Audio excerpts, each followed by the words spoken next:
Till now, we have all seen that what an optical fiber is, how the optical fiber works, and how what are the different properties of light that we use while designing optical fibers. Now, let us see some of the common examples or applications in biomedical domain where you can very successfully use optical fibers. Okay, now one of the important parameters you can say or important features of optical fiber is that it is very safe. First and foremost thing is it is very, very safe. Wherever we have to use a sensor which should be, non-electric in nature. For example, if the patient is already, in a electromagnetic environment, one place, ECG is going on or MRI is going on, and at that point of time, some localized pressure you want to measure, or temperature you want to measure, or humidity, etc., if you want to measure. So sometimes, it is not advisable, or it is not actually feasible to use a device, which works with electricity. So in such cases, what we do is we use optical fibers. Because optical fibers are the best way to provide electrical insulation, and it is very, very safe. Light rays, as you all know, light rays, they are not harmful. There is no electric current involved. So optical fibers, at certain places it becomes very, very useful and very important for the medical practitioners to actually use optical fibers.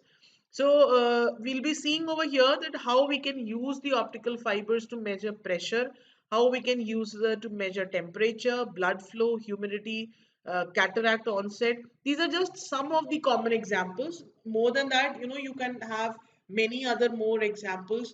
So we'll quickly go through the a couple of parameters. Right. So first of all, let's see how we can measure pressure. Now, if you see the figure over here, this is Fabry-Perot cavity. Okay, this device that you see over here is called Fabry-Perot pressure sensor. Okay, so in this, what you see over here is you can see that there is a pressure sensitive diaphragm. Just below the pressure sensitive diaphragm, there is a reflecting cavity. Or you can say that the diaphragm is actually made, one surface is plain, the other surface is coated with a optical reflecting substance, right? So it is like one side is shiny, the other side is not shiny, right? So technically we would say that you have a pressure sensitive diaphragm, the inner side of which is actually coated with an optical reflecting surface. Or you can, very thin optical reflecting surface you can create just beneath the diaphragm. Okay, and then you have an optical fiber cable coming in. You have a fiber optic coupler over here, and then you have two, you can see outputs over here. Over at one place you have a mirror, instead of mirror you can just put a photo detector over here, and at one point you can see there's an LED. So actually what is happening, the LED where you see, this is a source of light. From here, the light actually travels through the optical fiber. It goes and strikes the pressure sensitive diaphragm. If you remember, the inner portion, the inner side was actually a reflecting surface. So it will strike the inner side of the pressure diaphragm, and then from here it will be reflected back. It will travel through the optical fiber, and it will be received through the other end with the help of a photodetector. Okay, so now what happens is the pressure sensitive diaphragm which is placed over here, when you apply some pressure on to it, the diaphragm will bend. And so what will happen? The structure or the geometry of the reflecting surface will change. So earlier in the nominal state, there was a flat surface from where the light was getting reflected and coming back. But now what is happening? That when the diaphragm it bends, it gets a curved structure inside. So the inner reflecting surface has somewhat become curved, just like a lens. Okay, so from there now when the light will reflect and come back, the wavelengths, the phase of the light that is coming back, these things are going to change. So you can say that the optical properties will change when the light coming back from the diaphragm will be received by the photodetector. So when you compare the parameters of the light which was incidented from the LED and the light which has been received from the photodetector, you can compare the two and you can find out what position the diaphragm is in. The more you go on bending, the more the reflecting light will go on changing. जैसे जैसे उसका अंदर curve बढ़ेगा, the reflecting properties of the light will change. Okay, so by how much amount the reflected light or the reflected optical wave has changed in phase or other properties, you can find out, you can calibrate it to that how much the diaphragm has bent, and then you can correspondingly find out that how much pressure was actually applied to this diaphragm. So what we are doing is we have a diaphragm, one side of which is actually coated with the optical reflecting material. So what happens from the LED, from one optical cable, this light source or the light rays, they are incident on the diaphragm, and from there it gets reflected back and it is received with the help of a photodetector. Now, this pressure sensitive diaphragm, when the pressure is applied to that, the geometry changes because the diaphragm, it bends towards the inner side.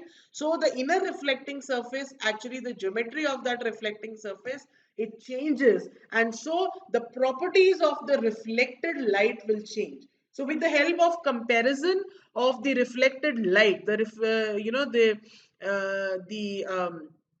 parameters of the reflected light, the amount of change that has occurred will help us in calculating how much the diaphragm has bent, and correspondingly we can measure that how much pressure was actually applied to it. So now you see over here is there is no electricity involved. Directly the patient is not coming in contact with any electric current. There is simply pressure applied. There's a light coming in and coming out. So it's comparatively very, very safe, and it does not involve any high voltage, any high electric current. So it does not interfere with any other electronic device that might be working. The patient might be subject to an MRI machine or maybe a CT scan. So this is a very simple LED is being used over here. It has no high voltage, so it actually never interferes with the working of any other machine, biomedical machine. So it's very safe. So likewise, in such conditions, the optical fibers and the optical sensors, they are actually very useful. Similarly, we can measure temperature. Now many times, when the temperature is to be measured and the person is supposed, for example, undergoing some heart treatment where pacemakers and ECG machines and all these are involved. So at times, we do not prefer to measure temperature with the help of thermistors and electrical devices or thermocouples. We prefer to measure the temperature with the help of an optical thermometer. Okay, we call these as optical thermometer. And you know what, at one tip of it, we have gallium arsenide coated. Now, gallium arsenide is actually very much dependent on temperature. Okay, like, temperature, as the temperature subjected to gallium arsenide changes, it shows some fluorescence. It starts showing some visible light. Okay, so the wavelength that it emits actually changes with respect to temperature. Okay, so what we are doing over here is one tip of the optical fiber is coated with gallium arsenide. That gallium arsenide is, mounted at the point where we want to measure the temperature.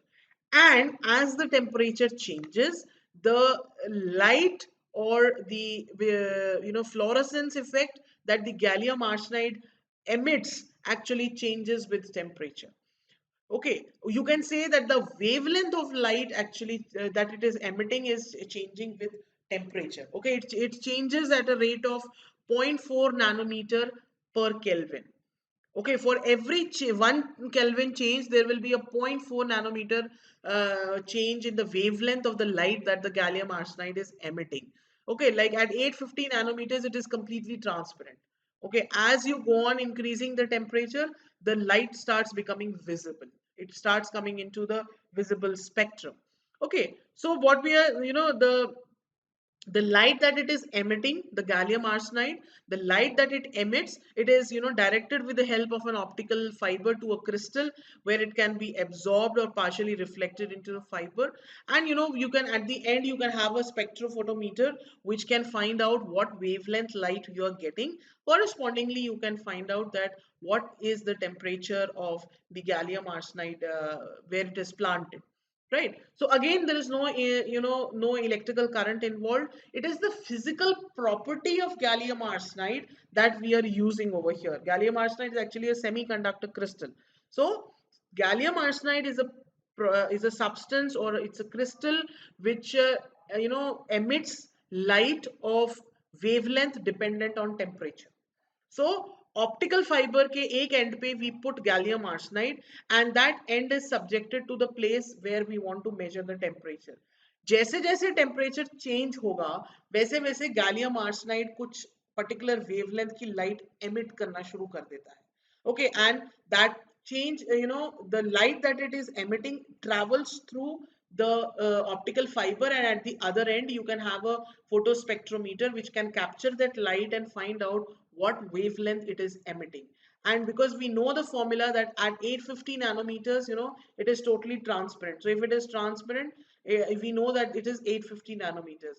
Above that, as 1 Kelvin changes, there will be a zero point 0.4 nanometer shift in the wavelength. Okay, so with the help of this formula, you can develop some calibration between temperature and the wavelength of light that it is emitting. So like this, you can use actually an optical fiber cable to measure temperature. Then blood flow. Now, of course, we have studied in the ultrasound that there was something called Doppler effect.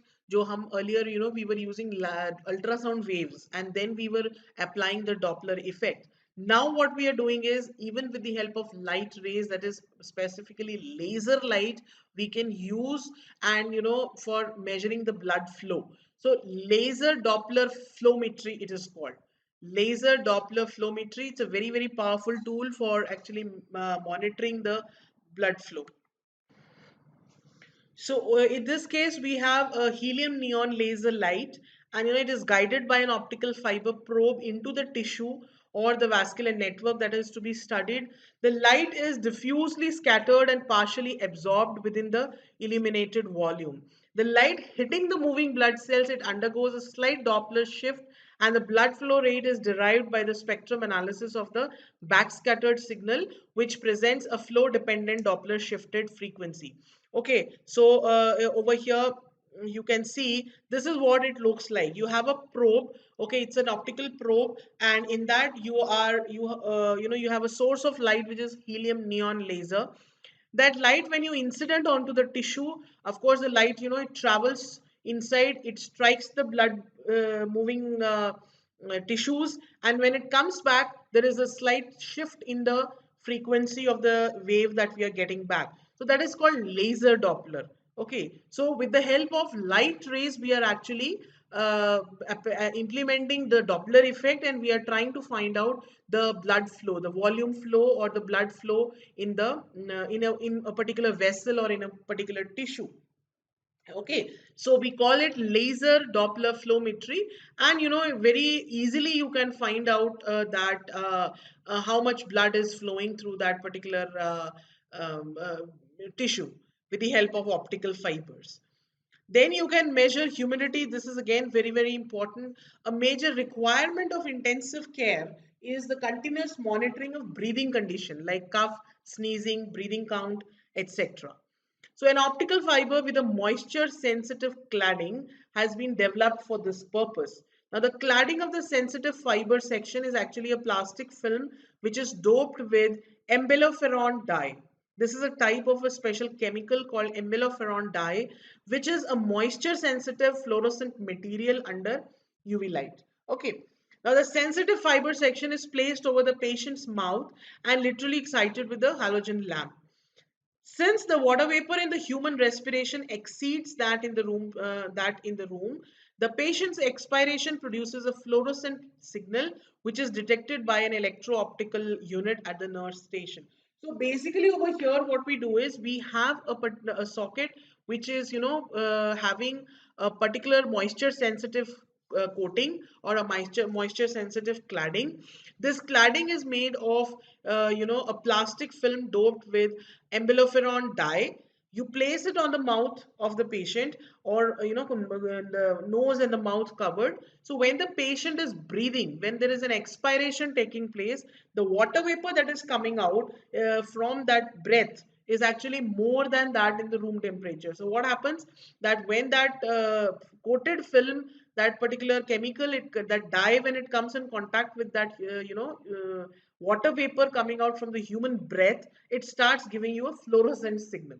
Okay, and then there is an optical setup made, that that fluorescent signal which is coming out is actually being detected with the help of a photo detector, and that gives you a count. For example, for every breath, there'll be a fluorescent light, then it goes off, then again there'll be a fluorescent light, then it goes off. So that can be actually counted in the form of a counter, and you can find out that within maybe a minute how many times inhalation and exhalation was taking place, or with what rate the patient is breathing. So that can actually be very useful, and you can actually measure humidity with the help of that optical setup.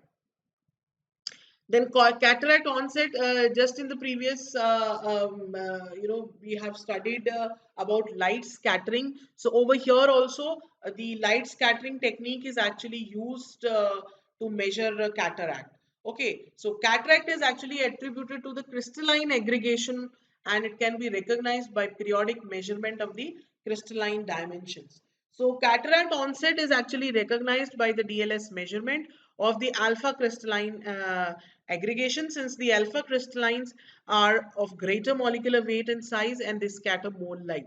Now, basically, to understand it in very simple words, in your eyes you have protein material, you have fluids inside your eye, the lens of your eye. Okay, so if cataract is nothing but it is aggregation of those crystallines, when they start aggregating, they start accumulating, it becomes thick, and it forms a layer kind of structure which starts obstructing vision. Okay, so basically with the help of DLS technique, which you have already studied, you can actually keep on measuring that what is the size of the crystals or the protein that is present inside the eye fluid. Okay, so as and when you see that the size is growing, like we had studied the hydroscopic radii, when it starts growing, that means the cataract is at the verge of onset. That means it has already started growing, and once it becomes very large, it will become a layer on the lens of your eye. Okay, so that is also this kind of a setup is used. An optical fiber probe is there, and the light is incidented on your eye, and that light actually scatters. The reflected light is recorded, and the mathematical formulas of DLS that we had studied, they are applied to find out what is the radius of the proteins or the enzymes which are present in the eye fluid. So if, as and when you notice that the radii is going beyond a certain size, you understand that the cataract onset has started, and so you can actually start with the treatment earlier.